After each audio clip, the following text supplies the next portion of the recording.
tangled silver ribbon spread haphazardly across the coffee table. It looks like someone was trying to wrap a gift in a hurry. Crap.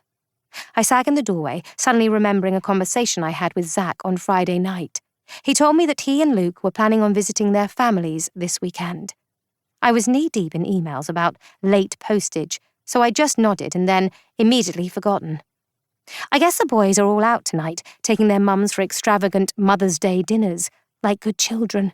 And here I am, standing in their flat in my undies, like an idiot. Well, I guess it's Netflix, a bottle of wine, and an early night for me then. I'm about to turn and leave when I hear a low sigh echo from somewhere in the flat.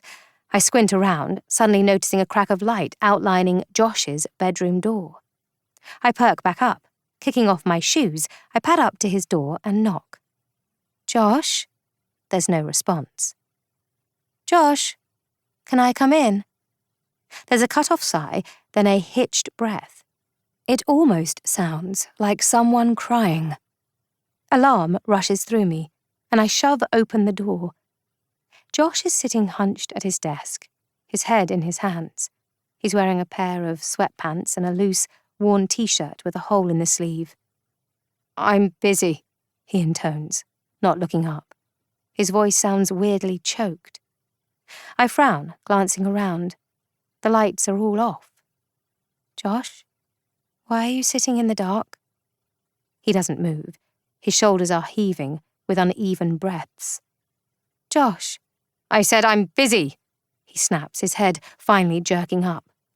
Layla, I don't have time for this right now. I stare at him.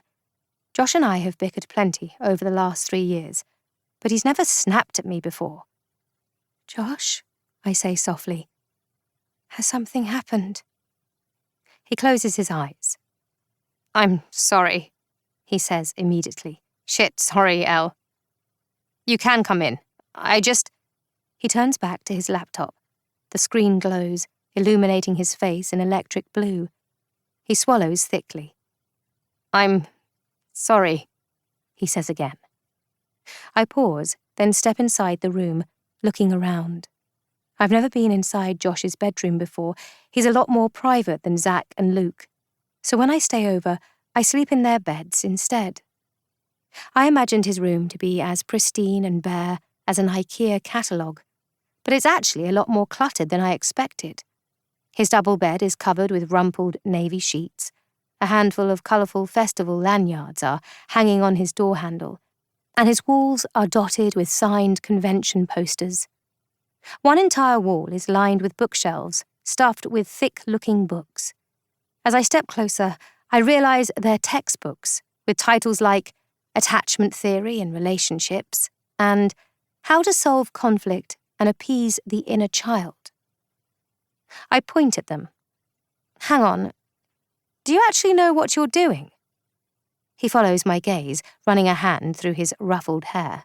You say on your show that you're not qualified, I point out. You have more textbooks than most people would need to buy for a 5-year psych degree. Well, he says after a moment, I want to help people. I can't do that if I'm giving bad advice. I turn to look at him. He looks exhausted. His face is pale and there are dark circles curving under his eyes.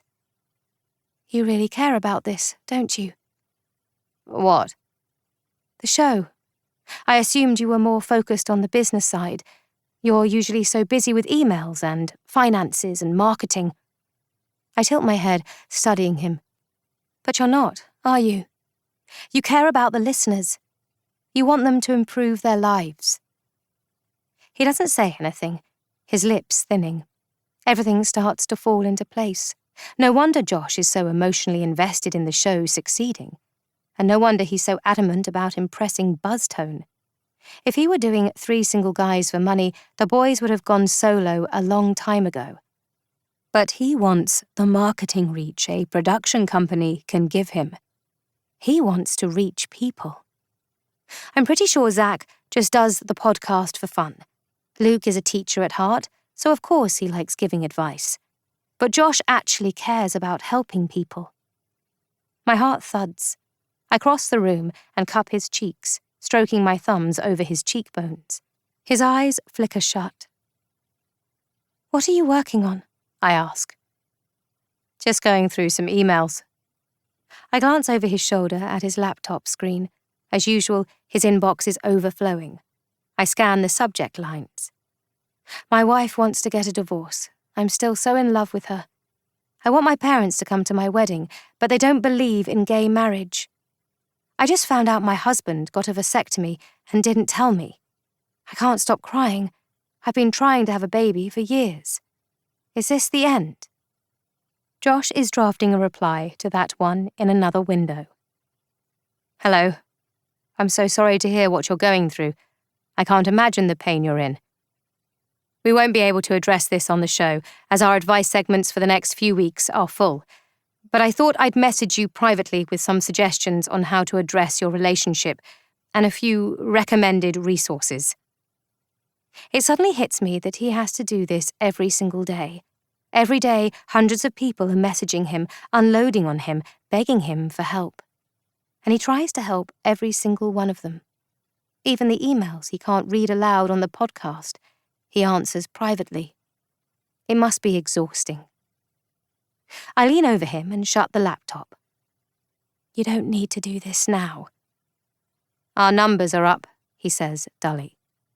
"We can't lose momentum." "Don't act like you're doing this for the numbers. You're not doing marketing or social media. You're answering emails." He doesn't say anything. I sigh. "You don't record for another week," I remind him, wrapping my arms around his neck and sliding into his lap. He clears his throat and shifts.